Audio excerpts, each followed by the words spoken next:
வணக்கம். இந்திய நேரப்படி மாலை 6 மணி விரைவுச் செய்திகள். கல்வியை மாற்றத்தை தரும் சிறந்த கருவி என்று குடியரசு துணைத் தலைவர் ஜெகதீப் தன்கர் தெரிவித்துள்ளார். உதகையில் தமிழ்நாடு ஆளுநர் RN ரவி தலைமையில் நடைபெற்ற பல்கலைக்கழக துணைவேந்தர் மாநாட்டை ஜெகதீப் தன்கர் தொடங்கி வைத்து உரையாற்றினார். அப்போது குருகுல கல்வி உன்னதமானது என்றும் அறிவும் கல்வியும் பெற விரும்பியோருக்கு அவற்றை இலவசமாக பெற்றுத் தருவதற்கு குருகுல கல்வியில் வாய்ப்பு இருந்ததாகவும் அவர் தெரிவித்தார். தரமான கல்வியை அனைவருக்கும் கிடைக்க செய்வதே தேசிய முன்னுரிமையாக உள்ளதாகவும் ஜெகதீப் தன்கர் குறிப்பிட்டார்.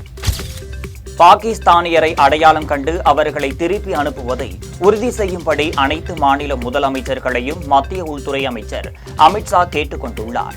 பாகிஸ்தானியருக்கு வழங்கப்பட்ட அனைத்து வகை விசாக்களையும் இந்தியா ரத்து செய்துள்ளது.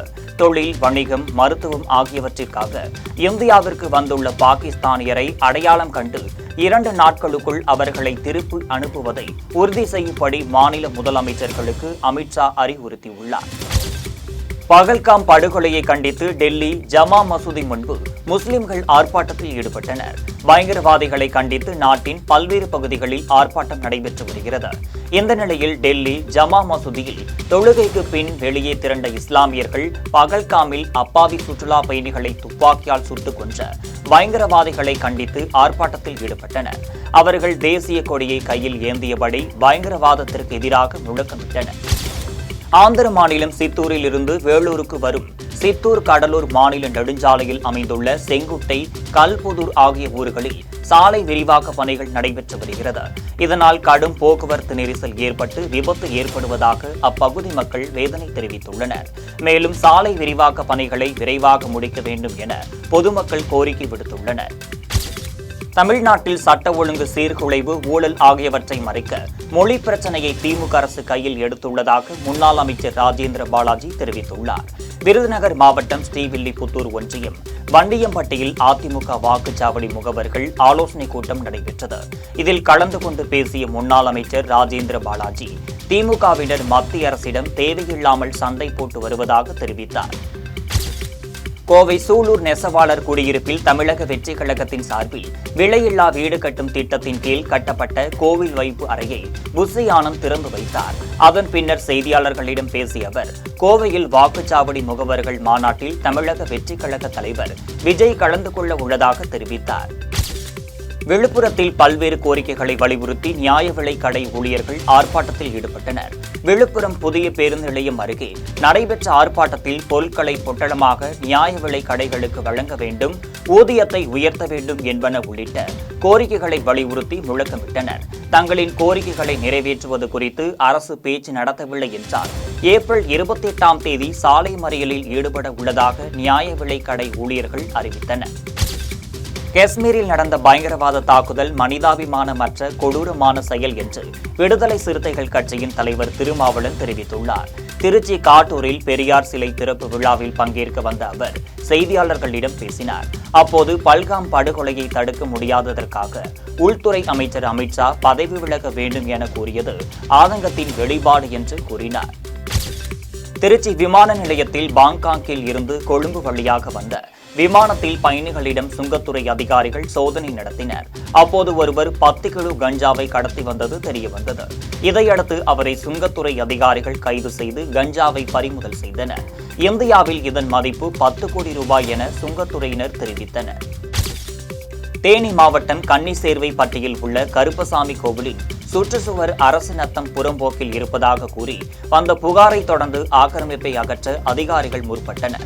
இதற்கு எதிர்ப்பு தெரிவித்து பொதுமக்கள் மற்றும் அகில இந்திய பார்வர்ட் பிளாக் கட்சியினர் கோவில் முன்பு அமர்ந்து ஆர்ப்பாட்டத்தில் ஈடுபட்டனர். இதன் காரணமாக அப்பகுதியில் ஏராளமான போலீசார் பாதுகாப்பு பணியில் ஈடுபட்டனர். தேனி மாவட்டம் கன்னிசேர்வைப்பட்டியில் உள்ள கருப்பசாமி கோவில் பிரமலைக்கல்லர் சமுதாயத்திற்கு பாத்தியப்பட்ட அந்த கருப்பசாமி கோவிலை அது அரசு நிலமாக அரசு கோவிலாக பதிவு பெற்றப்பட்ட இந்த இடத்தில் அருகில் இருக்கக்கூடிய இடங்களில் சமூக விரோதிகள் மதுப்பிரியர்கள் வந்து இதை ஆக்கிரமிப்பு பண்ணக்கூடாது என்று கோயில் நிலமாக இருக்க வேண்டும் என போடப்பட்டிருந்த பென்சினை அதனுடைய வேலிகளை அரசு மதுரை ஹைகோர்ட்டிலே ஒரு ஆர்டரை கண்ணன் என்பவர் மூலமாக பெற்று அவருடைய துணையோடு, காவல்துறை துணையோடு இதை அகற்றி இருக்கிறார்கள். இதற்காக கண்ணன் என்பவர் தன்னுடைய ஆதிக்க ஜாதியை பயன்படுத்தி ஒரு ஊரிலே எந்த சமூகம் பெரிய அளவிலே வாழ்கிறதோ அது ஆதிக்க ஜாதி என நினைத்து கொள்கிறார்கள். ஒடுக்கப்படக்கூடிய, கம்மியாக வாழக்கூடிய மக்களை ஒடுக்கப்பட்ட ஜாதி என நினைத்துக் கொள்கிறார்கள். காஞ்சிபுரம் மாவட்டம் வேடபாளையத்தைச் சேர்ந்த ஜெயபிரகாஷ் என்பவர் தனது மகள் துளசியுடன் இருசக்கர வாகனத்தில் உத்தரமேரூர் வந்தவாசி சாலையில் சென்று கொண்டிருந்தார். அப்போது எதிர் திசையில் வந்த லாரி மீது எதிர்பாராத விதமாக மோதியதில் தந்தை மகள் இருவரும் தூக்கி வீசப்பட்டு படுகாயமடைந்தனர். இதையடுத்து அரசு மருத்துவமனையில் சிகிச்சைக்காக சேர்க்கப்பட்ட இருவரும் சிகிச்சை பலனின்றி உயிரிழந்தனர். இந்த விபத்து குறித்து வழக்கு பதிவு செய்த உத்தரமேரூர் போலீசார் விசாரணை மேற்கொண்டு வருகின்றனர். திருவண்ணாமலை மாவட்டம் செங்கம் எர்த் மூவர்ஸ் உரிமையாளர்கள் நலச்சங்கத்தினர் 3 நாட்கள் அடையாள வேலைநிறுத்தம் அறிவித்துள்ளனர். புதிய வாகனங்கள் விலை உயர்வு, உதிரி பாகங்கள் விலை உயர்வு, பெட்ரோல் டீசல் விலை உயர்வு ஆகியவற்றை கண்டித்து செங்கம் திருவள்ளூர் நகர் இரட்டை பாலம் அருகே ஆர்ப்பாட்டத்தில் ஈடுபட்டனர். ஜேசிபி எர்த் மூவர்ஸ் உரிமையாளர்கள் தங்கள் வாகனங்களுடன் வேலைநிறுத்த போராட்டத்தில் ஈடுபட்டனர். சாம்சங் நிறுவனம் தமிழ்நாட்டில் மேலும் 1000 கோடி ரூபாய் முதலீடு செய்ய உள்ளதாக தொழில்துறை அமைச்சர் TRP ராஜா தெரிவித்துள்ளார். அதிமுக ஆட்சியில் கியான் நிறுவனம் தமிழ்நாட்டிற்கு தொழில் தொடங்க வராமல் வேறு மாநிலத்திற்கு சென்றது போல் தாங்கள் போக மாட்டோம் என்று சாம்சங் நிறுவனம் உறுதியளித்துள்ளதாக சட்டப்பேரவையில் தொழில்துறை அமைச்சர் TRP ராஜா தெரிவித்துள்ளார். உத்தரப்பிரதேச மாநிலம் பைரட் மாவட்டம் அரிசி ஆலையின் எந்திரத்தில் கரும்புகை வந்துள்ளது. இதையடுத்து அப்பகுதிக்கு சென்று பார்த்த தொழிலாளர்கள் 8 பேர் மயங்கி விழுந்துள்ளனர். இதுகுறித்து சக ஊழியர்கள் அளித்த தகவலின் பேரில் வந்த தீயணைப்பு துறையினர் மற்றும் போலீசார் அனைவரையும் மீட்டு மருத்துவமனையில் அனுமதித்தனர்.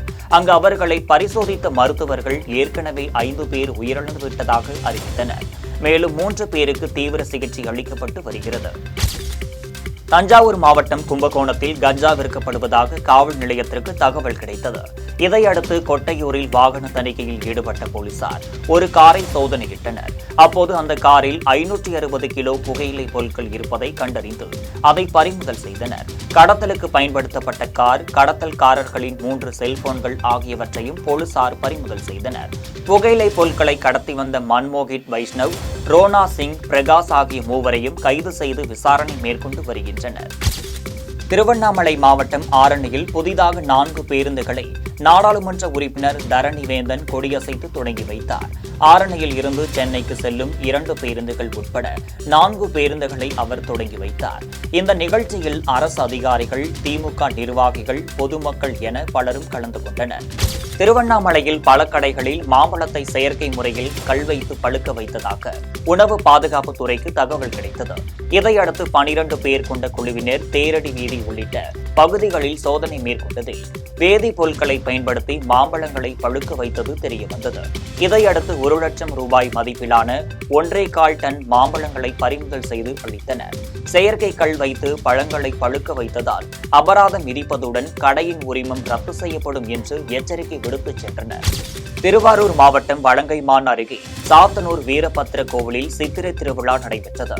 சிறப்பு மலர் அலங்காரத்துடன் வீரபத்திர சாமி முக்கிய வீதிகள் வழியாக மேளதாளங்கள் முழங்க ஊர்வலமாக எடுத்து செல்லப்பட்டார். தொடர்ந்து வீரபத்திர சாமிக்கு சிறப்பு அபிஷேக ஆராதனை செய்யப்பட்டு மகா தீபாராதனை காண்பிக்கப்பட்டு பக்தர்களுக்கு பிரசாதம் வழங்கப்பட்டது.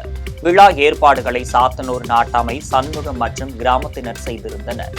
திருவண்ணாமலை மாவட்டம் வந்தவாசி அடுத்த பிருத்தூரில் மேல்மருவத்தூர் ஆன்மீக மக்கள் தொண்டு இயக்கம் சார்பில் நீர்மோர் பந்தல் திறக்கப்பட்டுள்ளது. இயக்கத்தின் பொறுப்பாளர் சதீஷ்குமார் தலைமையில் நடைபெற்ற நிகழ்ச்சியில் கேழ்வரகு கூழ், தர்பூசணி பழம், மோர் ஆகியவற்றை பொதுமக்களுக்கு வழங்கினர். இதில் கிராம நிர்வாக அலுவலர் பன்னீர்செல்வம், உதவியாளர் ரமேஷ் உட்பட பலரும் கலந்து கொண்டனர். தஞ்சாவூர் மாவட்டம் கும்பகோணம் பெரியநாயகி சமேத நாகேஸ்வர சுவாமி திருக்கோவிலில் சூரியத்தன் ஒளிக்கதிர்களால் இறைவனை வழிபடும் சூரிய பூஜை சிறப்பாக நடைபெற்றது. தொடர்ந்து நாகேஸ்வர சுவாமிக்கு பெரியநாயகி, நடராஜ பெருமாள் மற்றும் சூரிய பகவானுக்கு சிறப்பு அலங்காரம் செய்யப்பட்டது. இதில் ஏராளமான பக்தர்கள் கலந்து கொண்டு சுவாமி தரிசனம் செய்தனர். காரைக்கால் மாவட்டம் திருநள்ளாற்றில் தர்பானேஸ்வரர் சுவாமி கோவில் திருவிழாவையொட்டி பந்தர்கால் நடும் நிகழ்ச்சி நடைபெற்றது. கொடிமரத்து விநாயகர் மற்றும் பந்தர்கால்களுக்கு திரவிய பொடி, மஞ்சள், பால், சந்தனம் ஆகியவற்றால் சிறப்பு அபிஷேகம் செய்யப்பட்டது. அதனைத் தொடர்ந்து மகா தீபார்த்தனை காட்டப்பட்டு பந்தர்கால்கள் ஊன்றும் நிகழ்ச்சி நடந்தது. இதில் திரளான பக்தர்கள் கலந்து கொண்டு சாமி தரிசனம் செய்தனர். கன்னியாகுமரி மாவட்டம் நாகர்கோவில் அருகே உலக சாதனை முயற்சியாக 11 இளவட்ட கற்களை ஒருவர் ஒன்றன் பின் ஒன்றாக ஒரே நேரத்தில் தூக்கி சாதனை படைத்துள்ளார். இந்த சாதனையை செய்த கண்ணன் என்பவருக்கு இரும்பு மனிதன் என்கின்ற பட்டம் வழங்கப்பட்டுள்ளது. தனியார் கல்லூரியில் நடைபெற்ற சாதனை நிகழ்ச்சியை கல்லூரி மாணவ மாணவிகள் கண்டுகளித்ததுடன் கரகோஷங்களை எழுப்பி ஊக்கப்படுத்தினர். தஞ்சை ஆட்சியர் அலுவலகத்தில் தலையில் மஞ்சள் பையை அணிந்து கொண்டு விவசாயிகள் போராட்டத்தில் ஈடுபட்டனர். ஆட்சியர் பிரியங்கா பங்கஜம் தலைமையில் நடைபெற்ற குறைதீர் கூட்டத்தில் வேளாண் துறை, பொதுப்பணித்துறை, மின்சாரத்துறை உள்ளிட்ட பல்வேறு துறை அதிகாரிகளும் விவசாய சங்க பிரதிநிதிகளும் கலந்து கொண்டனர். அப்போது வேளாண் கடன்களை முழுமையாக தள்ளுபடி செய்ய வேண்டும் என்று அவர்கள் வலியுறுத்தினர். தூத்துக்குடி விமான நிலையத்தில் பாதுகாப்பு நடவடிக்கைகள் குறித்து ஒத்திகை நடைபெற்றது. தீவிரவாதிகளால் விமானம் கடத்தப்பட்டால் எவ்வாறு கடத்தலை முறியடிப்பது, பயணிகளை எவ்விதம் பாதுகாப்பாக வெளியேற்றுவது என்பது குறித்த ஒத்திகை நிகழ்ச்சி நடைபெற்றது. இதில் மாவட்ட ஆட்சியர் இளம் பகவத், மாவட்ட காவல் கண்காணிப்பாளர் ஆல்பர்ட் ஜான், விமான நிலைய இயக்குநர் பிரான்சிஸ் சேவியர் உட்பட விமான நிலைய ஊழியர்கள், தீயணைப்பு வீரர்கள் ஆகியோர் பங்கேற்றனர். திருவள்ளூர் மாவட்டம் திருவேற்காட்டில் பொது இடங்களில் நிறுவப்பட்டிருந்த அரசியல் கட்சிகளின் கொடி கம்பங்கள், கல்வெட்டுகள் அதிரடியாக அகற்றப்பட்டன. திருவேற்காடு நகராட்சியில் திமுக, அதிமுக, காங்கிரஸ், பாஜக உள்ளிட்ட அரசியல் கட்சிகளின் கொடி கம்பங்கள், கல்வெட்டுகள் நகராட்சி ஆணையர் தட்சிணாமூர்த்தி, நகர அமைப்பு ஆய்வாளர் சங்கர் தலைமையில் ஜேசிபி மூலம் அகற்றப்பட்டனர். நெடுஞ்சாலைகள், உள்ளாட்சித் துறைக்கு சொந்தமான இடங்களில் அமைக்கப்பட்டுள்ள அனைத்து கொடி கம்பங்களையும் அகற்ற வேண்டும் என உயர்நீதிமன்றம் உத்தரவிட்டிருந்தது. மதுரை மாநகர காவல் ஆணையாளர் லோகநாதன் தலைமையில் 500 காவலர்களுக்கு தலைக்கவசம் வழங்கப்பட்டது. எலிக்சர் பவுண்டேஷன் மற்றும் ட்ரூ ஹோம் ஃபைனான்ஸ் சார்பில் தமிழகம் முழுவதும் 12,000 ஹெல்மெட்டுகள் வழங்கப்பட்டன. மதுரையில் மட்டும் 3,000 ஹெல்மெட் வழங்க திட்டமிடப்பட்டுள்ளது. முதற்கட்டமாக ஊர்காவல் படையினர், போக்குவரத்து காவல்துறையினர் என காவலர்கள் 500 பேருக்கு தலைக்கவசம் வழங்கப்பட்டனர். இந்த நிகழ்வில் காவல் துணை ஆணையர் Vanitha, true home finance Raghavan, elixir foundation Karthik உள்ளிட்டோர் பங்கேற்றனர். IPL கிரிக்கெட் போட்டி இந்தியாவின் பல்வேறு நகரங்களில் நடந்து வருகிறது. இந்த நிலையில் சென்னை சேப்பாக்கத்தில் உள்ள MA சிதம்பரம் விளையாட்டு அரங்கத்தில் இன்று இரவு 7:30 மணிக்கு நடைபெறும் 43வது லீக் ஆட்டத்தில் Chennai super Kings, Hyderabad Sunrisers அணிகள் மோதுகின்றன. இரு அணிகளுமே இதுவரை 8 ஆட்டங்களில் விளையாடி 2இல் மட்டும் வெற்றி பெற்றுள்ள நிலையில் புள்ளி பட்டியலில் ஹைதராபாத் அணி 9ஆம் இடத்திலும், சென்னை அணி 10ஆம் இடத்திலும் உள்ளன. சென்னை வானிலை ஆய்வு மையம் வெளியிட்டுள்ள அறிக்கையில் தென்னிந்திய பகுதிகளில் மேல் வளிமண்டல கீழடுக்கு பகுதிகளில் கிழக்கு மற்றும் மேற்கு திசை காற்று சந்திக்கும் பகுதி நிலவுவதாக குறிப்பிடப்பட்டுள்ளது. இதன் காரணமாக இன்று நாளையும் தமிழகத்தில் ஓரிரு இடங்களிலும், புதுச்சேரி, காரைக்கால் பகுதிகளிலும் இடி மின்னலுடன் கூடிய லேசானது முதல் மிதமான மழை பெய்யக்கூடும் என்று தெரிவித்துள்ளது. இன்று காலை 8:30 மணியுடன் முடிந்த 24 மணி நேரத்தில் அதிக அளவாக உதகமண்டலத்தில் 3 சென்டிமீட்டர் மழை பதிவாகியுள்ளது. இத்துடன் ஜெம் செய்திகள் நிறைவடைகின்றன. மீண்டும் செய்திகள் இன்று இரவு 8:30 மணிக்கு. செய்திகளை உடனுக்குடன் தெரிந்து கொள்ள gemlive.tv என்ற இணையதளத்தில் இணைந்திருங்கள். நன்றி, வணக்கம்.